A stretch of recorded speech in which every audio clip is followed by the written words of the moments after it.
بسم الله الرحمن الرحيم ياسين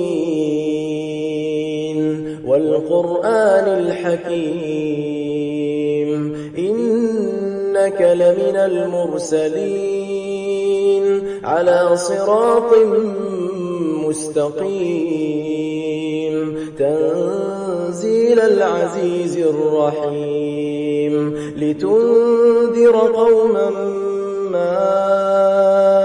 أنذر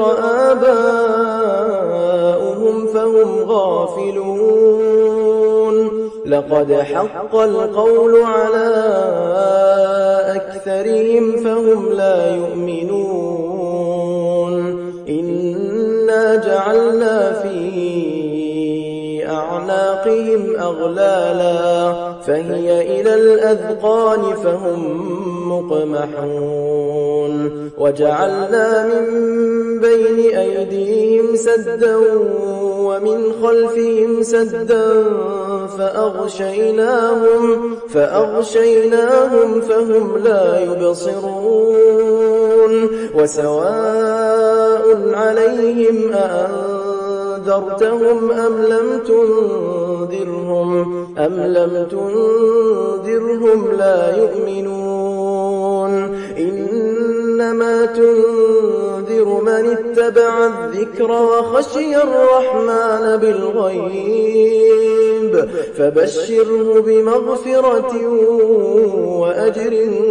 كريم إنا نحن نحيي الموتى ونكتب ما قدموا وآثارهم وكل شيء أحصيناه في إمام مبين واضرب لهم مثلا أصحاب القرية إذ جاءها المرسلون إذ أرسلنا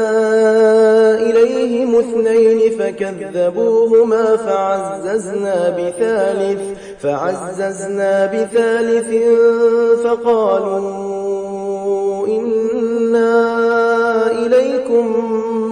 مرسلون قالوا ما أنتم إلا بشر مثلنا وما أنزل الرحمن من شيء إن أنتم إلا تكذبون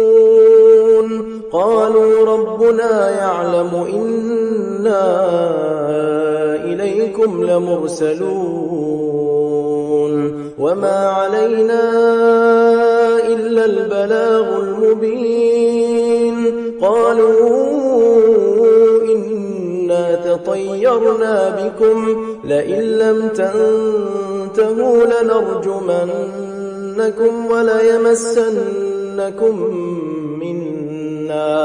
وليمسنكم منا عذاب أليم قالوا طائركم معكم أئن ذكرتم بل أنتم قوم مسرفون وجاء من أقصى المدينة رجل يسعى قال يا قوم اتبعوا من لا يسألكم أجرا وهم مهتدون وما لي لا أعبد الذي فطرني وإليه ترجعون أأتخذ من دونه آلهة إن يردني الرحمن بضر لا تغن عني شفاعتهم شيئا ولا ينقذون إني إذا لفي ضلال مبين إني آمنت بربكم فاسمعون قيل ادخل الجنة قال يا ليت قومي يعلمون بما غفر لي ربي وجعلني من المكرمين وما أنزلنا على قومه من بعده من جند من السماء وما كنا منزلين إن كانت إلا صيحة واحدة فإذا هم خامدون يا حسرة على العباد ما يأتيهم من رسول إلا كانوا به يستهزئون ألم يروا كم أهلكنا قبلهم من القرون أنهم إليهم لا يرجعون وإن كل لما جميع لدينا محضرون وآية لهم الأرض الميتة أحييناها وأخرجنا منها حبا فمنه يأكلون وجعلنا فيها جنات من نخيل وأعناب وفجرنا فيها من العيون ليأكلوا من ثمره وما عملته أيديهم أفلا يشكرون سبحان الذي خلق الأزواج كلها مما تنبت الأرض ومن أنفسهم ومما لا يعلمون وآية لهم الليل نسلخ منه النهار فإذا هم مظلمون والشمس تجري لمستقر لها ذلك تقدير العزيز العليم والقمر قدرناه منازل حتى عاد كالعرجون القديم لا الشمس ينبغي لها أن تدرك القمر ولا الليل سابق النهار وكل في فلك يسبحون وآية لهم أنا حملنا ذريتهم في الفلك المشحون وخلقنا لهم من مثله ما يركبون وإن نشأ نغرقهم فلا صريخ لهم ولا هم ينقذون إلا رحمة منا ومتاعا إلى حين وإذا قيل لهم اتقوا ما بين أيديكم وما خلفكم لعلكم ترحمون وما تأتيهم من آية من آيات ربهم إلا كانوا عنها معرضين وإذا قيل لهم أنفقوا مما رزقكم الله قال الذين كفروا للذين آمنوا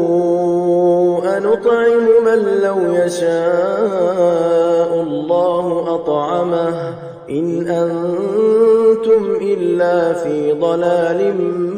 مبين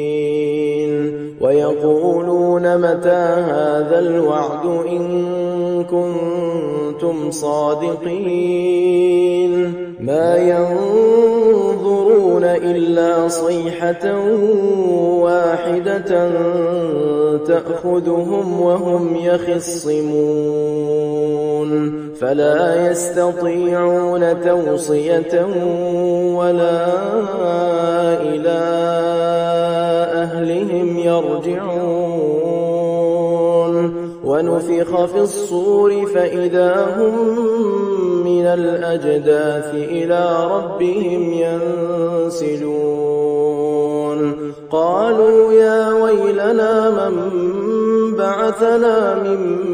مرقدنا هذا ما وعد الرحمن وصدق المرسلون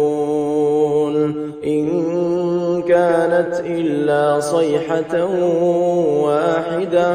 فإذا هم جميع لدينا محضرون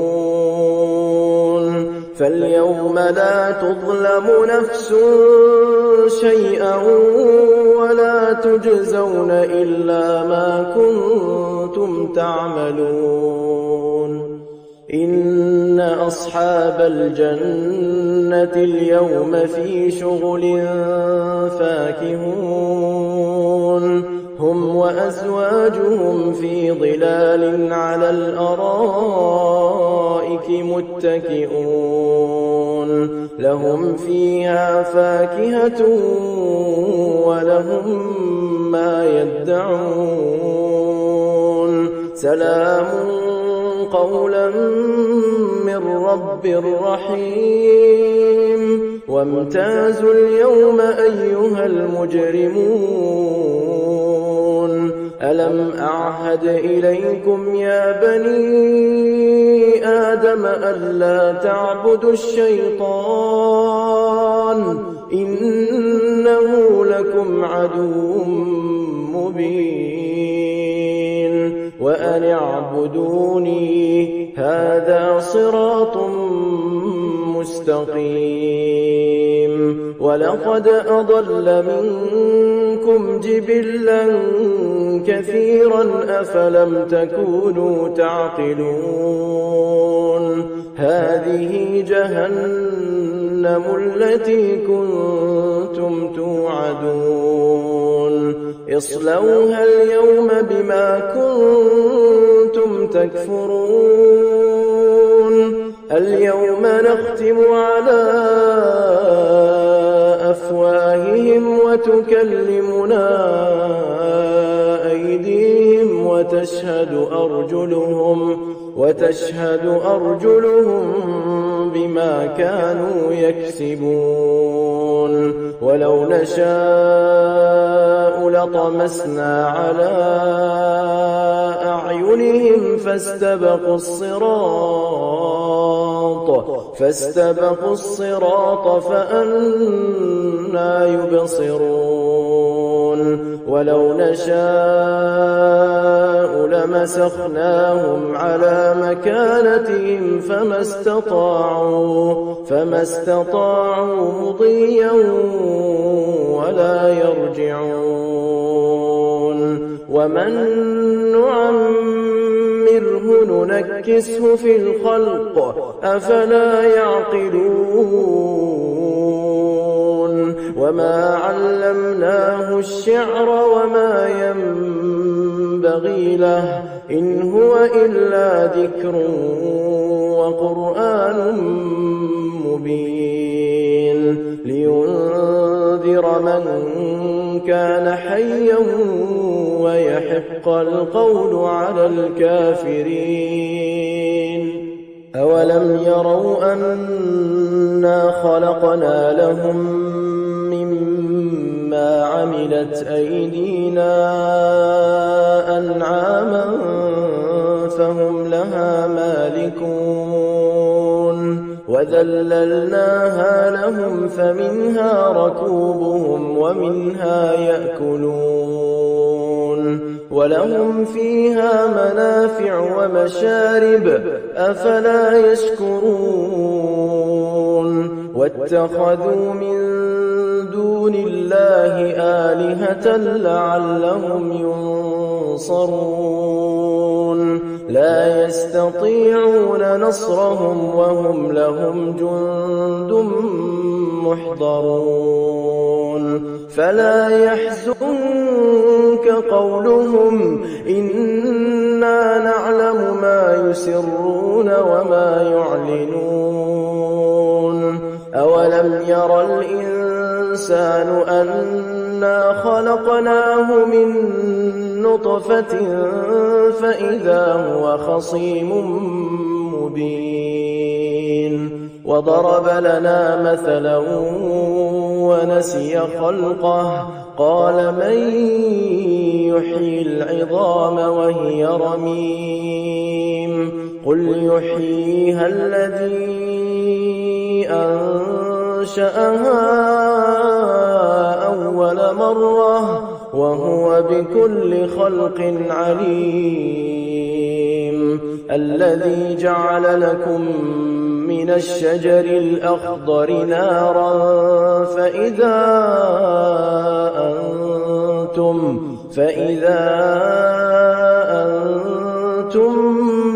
منه توقدون أوليس الذي خلق السماوات والأرض بقادر على أن يخلق مثلهم بلى وهو الخلاق العليم إنما أمره إذا أراد شيئا أن يقول له كن فيكون فسبحان الذي بيده ملكوت كل شيء وإليه ترجعون بسم الله الرحمن الرحيم الرحمن علم القرآن خلق الإنسان علمه البيان الشمس والقمر بحسبان والنجم والشجر يسجدان والسماء رفعها ووضع الميزان ألا تطغوا في الميزان وأقيموا الوزن بالقسط ولا تخسروا الميزان والأرض وضعها للأنام فيها فاكهة والنخل ذات الأكمام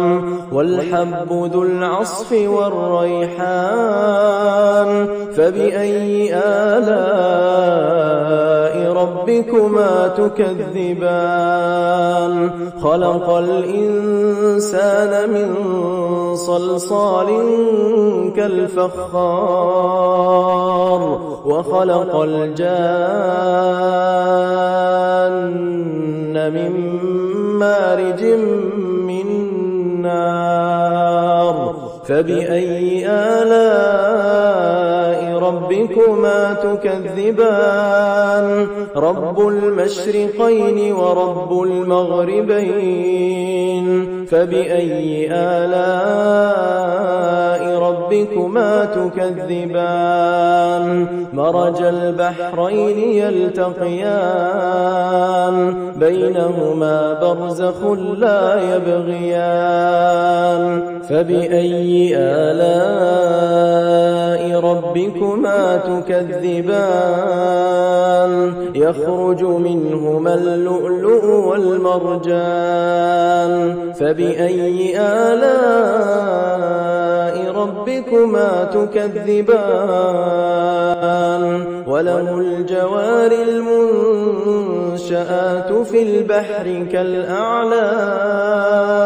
فبأي آلاء ربكما تكذبان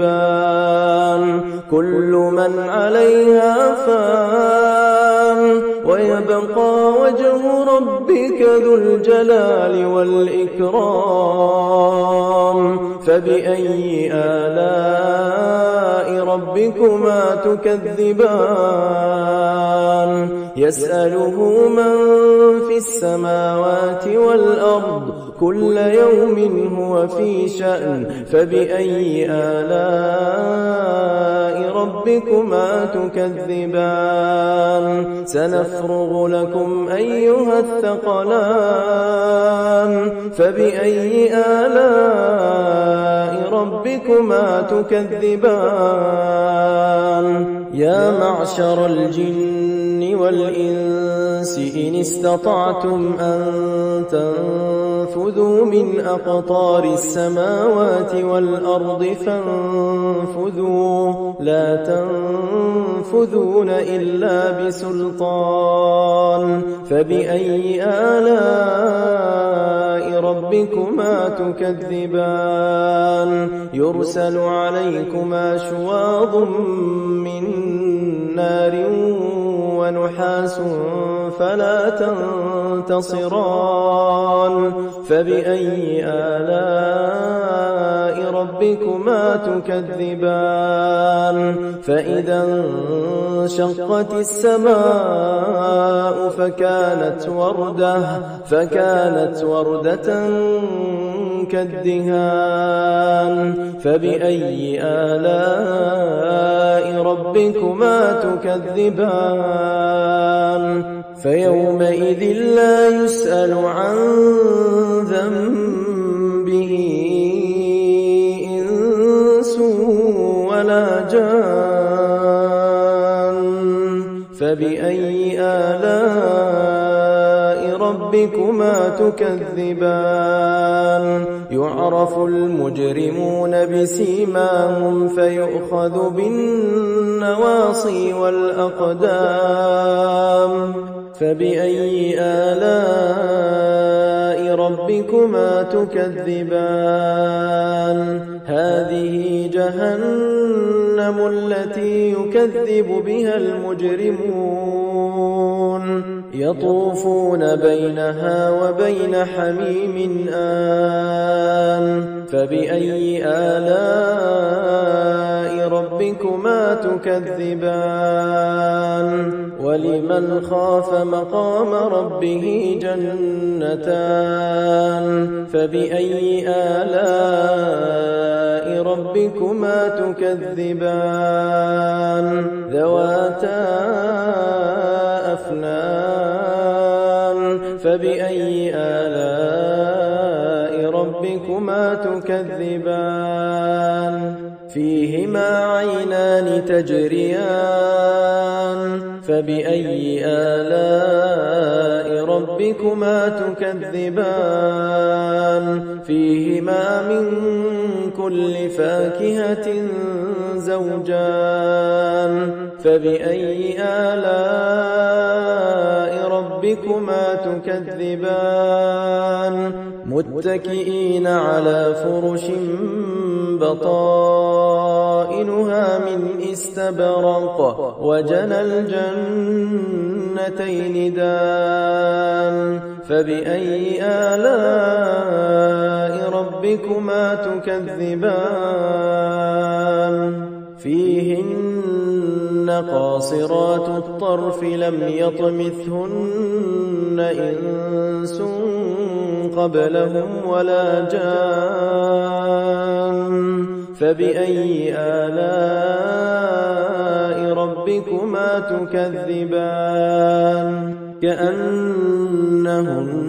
الياقوت والمرجان فبأي آلاء ربكما تكذبان هل جزاء الإحسان إلا الإحسان فبأي آلاء ربكما تكذبان ومن دونهما جنتان فبأي آلاء ربكما تكذبان مدهامتان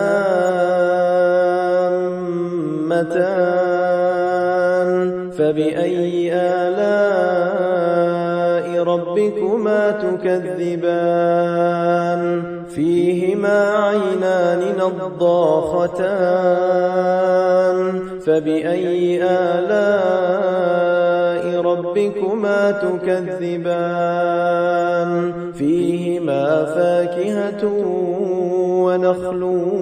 ورمان فبأي آلاء ربكما تكذبان فيهن خيرات حسان فبأي آلاء ربكما تكذبان حور مقصورات في الخيام فبأي آلاء ربكما تكذبان لم يطمثهن إنس قبلهم ولا جان فبأي آلاء ربكما تكذبان متكئين على رفرف خضر وعبقري حسان فبأي آلاء ربكما تكذبان تبارك اسم ربك ذي الجلال والإكرام بسم الله الرحمن الرحيم إذا وقعت الواقعة ليس لوقعتها كاذبة خافضة رافعة إذا رجت الأرض رجا وبست الجبال بسا فكانت هباء منبثا وكنتم أزواجا ثلاثة فأصحاب الميمنة ما أصحاب الميمنة وأصحاب المشأمة ما أصحاب المشأمة والسابقون السابقون أولئك المقربون في جنات النعيم ثلة من الأولين وقليل من الآخرين على سرر موضونة متكئين عليها متقابلين يطوف عليهم ولدان مخلدون بأكواب وأباريق وكأس من معين لا يصدعون عنها ولا ينزفون وفاكهة مما يتخيرون ولحم طير مما يشتهون وحور عين كأمثال اللؤلؤ المكنون جزاء بما كانوا يعملون لا يسمعون فيها لغوا ولا تأثيما إلا قيلا سلاما سلاما وأصحاب اليمين ما أصحاب اليمين في سدر مخضود وطلح منضود وظل ممدود وماء مسكوب وفاكهة كثيرة لا مقطوعة ولا ممنوعة وفرش مرفوعة إنا أنشأناهن إنشاء فجعلناهن أبكارا عربا أترابا لأصحاب اليمين ثلة من الأولين وثلة من الآخرين وأصحاب الشمال ما أصحاب الشمال في سموم وحميم وظل من يحموم لا بارد ولا كريم إنهم كانوا قبل ذلك مترفين وكانوا يصرون على الحنث العظيم وكانوا يقولون أئذا متنا وكنا ترابا وعظاما أئنا لمبعوثون أو آباؤنا الأولون قل إن الأولين والآخرين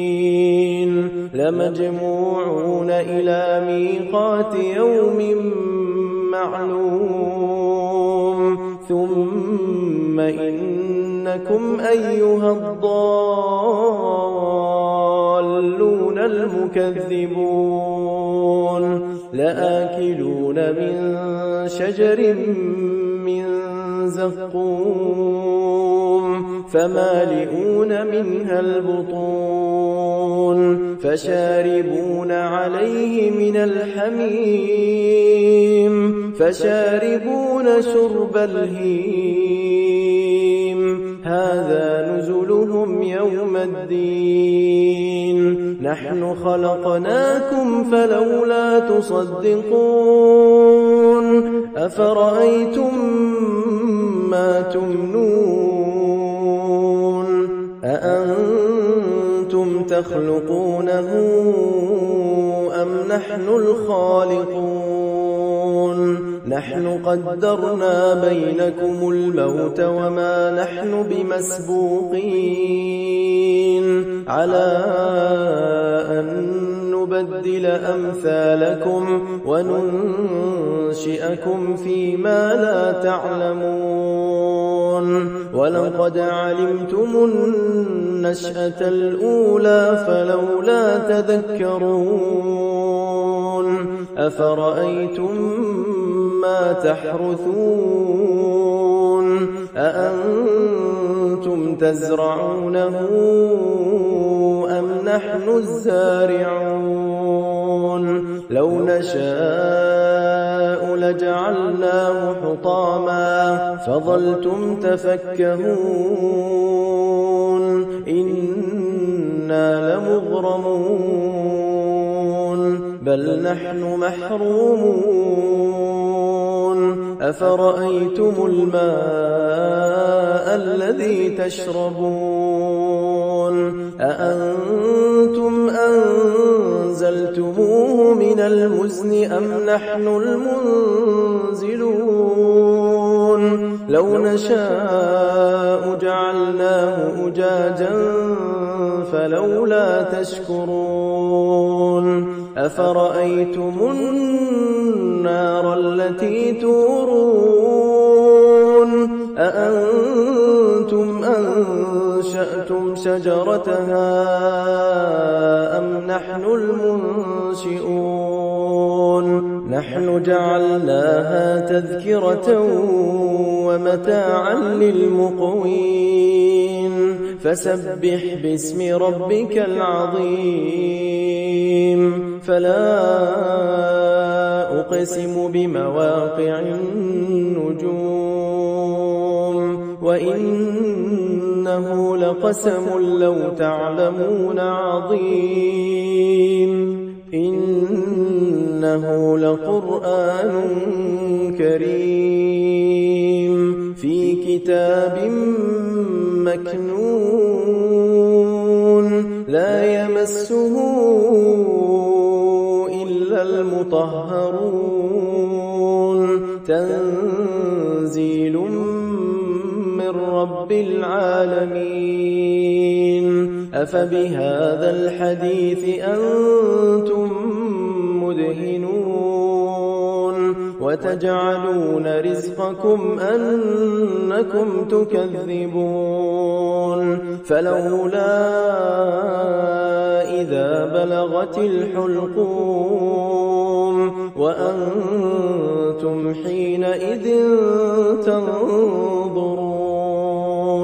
ونحن أقرب إليه منكم ولكن لا تبصرون فلولا إن كنتم غير مدينين ترجعونها إن كنتم صادقين فأما إن كان من المقربين فروح وريحان وجنة نعيم وأما إن كان من أصحاب اليمين فسلام لك من أصحاب اليمين وأما إن كان من المكذبين الضالين فنزل من حميم وتصلية جحيم إن هذا لهو حق اليقين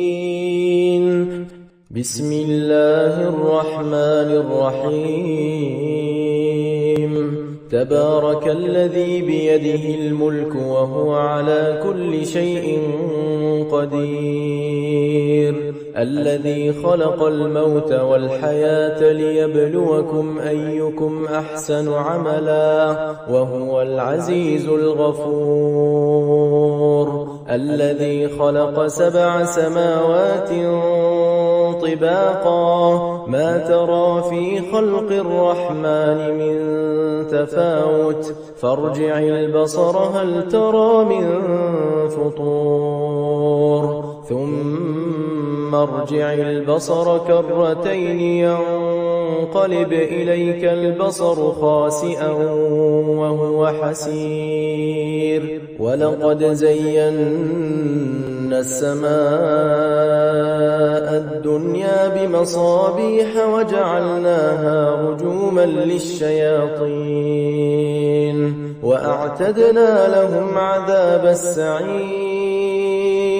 وللذين كفروا بربهم عذاب جهنم وبئس المصير إذا ألقوا فيها سمعوا لها شهيقا وهي تفور تكاد تميز من الغيظ كلما ألقي فيها فوج سألهم خزنتها ألم يأتكم نذير قالوا بلى قد جاءنا نذير فكذبنا وقلنا ما نزل الله من شيء إن أنتم إلا في ضلال كبير وقالوا لو كنا نسمع أو نعقل ما كنا في أصحاب السعير فاعترفوا بذنبهم فسحقا لأصحاب السعير إن الذين يخشون ربهم بالغيب لهم مغفرة وأجر كبير وأسروا قولكم أو اجهروا به إنه عليم بذات الصدور ألا يعلم من خلق وهو اللطيف الخبير هو الذي جعل لكم الأرض ذلولا فامشوا في مناكبها وكلوا من رزقه وإليه النشور أأمنتم من في السماء أن يخسف بكم الأرض فإذا هي تمور أم أمنتم من في السماء أن يرسل عليكم حاصبا فستعلمون كيف نذير ولقد كذب الذين من قبلهم فكيف كان نكير أولم يروا إلى الطير فوقهم صافات ويقبضن ما يمسكهن إلا الرحمن إنه بكل شيء بصير أمن هذا الذي هو جند لكم ينصركم من